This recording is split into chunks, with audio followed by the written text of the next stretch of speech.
Okay, let's unpack this. We're diving into a topic today that is really foundational to emotional intelligence, to resilience. Radical acceptance. Sounds maybe a little simple, but it's actually a powerful core skill. It comes from DBT, Dialectical Behavior Therapy. Right, DBT. Very effective stuff for handling tough emotions. Yeah, exactly. So our mission here is to sort of translate this skill into something really practical, actionable insight for you listening.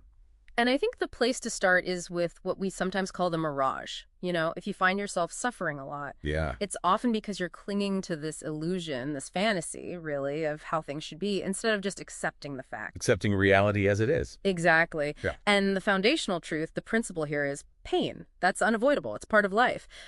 But suffering, that extra layer, that's optional.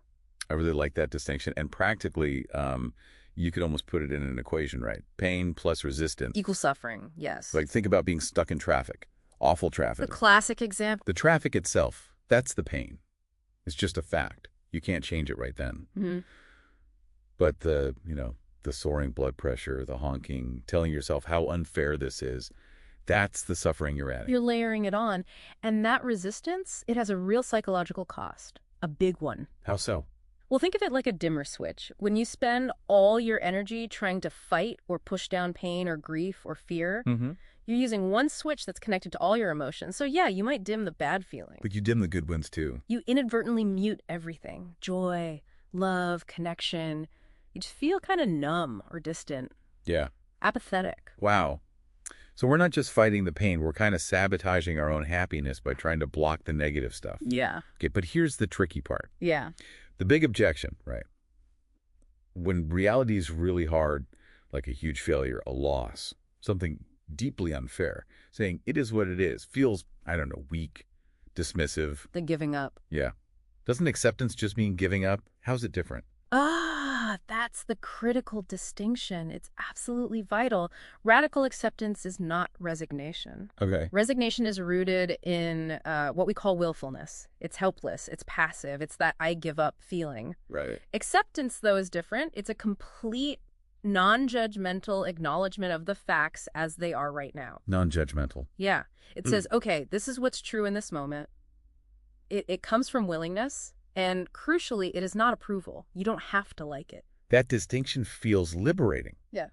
Because if you refuse to accept what's real, you just stay stuck. Completely stuck. Like the broken car analogy. You can't fix the car. You can't even call a tow truck. Not until you accept the fact the car is broken. Right. You have to accept that first. Exactly. Acceptance is the absolutely necessary first step toward effective action. Think about someone in a really difficult relationship. Okay. If they spend all their energy fighting the reality of their partner's behavior, wishing it were different, they're trapped, stuck in that fantasy. Wasting energy. Totally. Only by accepting the truth, this is how it is right now, do they free up that mental energy to actually make a plan, to think about change. Okay, so it's not passive at all. It's an active mental shift. So how do we actually do this? What's the blueprint? Especially when, everything inside you wants to fight. It really is a skill, something you practice, like any skill. It starts with observing yourself. Okay, step one. Step one, observe your resistance. Just notice the signs. Are you blaming, feeling angry, using those should statements all the time? This shouldn't be happening. Recognizing the fight. Yes. Then step two, practice willingness. Consciously try to shift from fighting reality to sort of allowing it. Willingness. How was it kicks for that? Physical anchors can help, like adopting a small, gentle half smile. It sounds weird, maybe, but it can physically signal openness. Yeah. Or deep breathing, just trying to soften into it. Okay, soften into it, like leaning in instead of pushing away. Yeah. Exactly. Step three, use coping statements. Have some phrases ready, mantras like, it is what it is, or I can't change what already happened, and that's okay. Something grounding. It is what it is. Simple, but powerful. Very. And finally, step four, take effective action.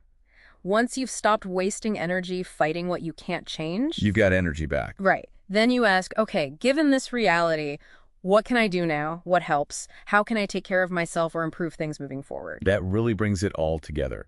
So acceptance isn't about getting peace instead of pain.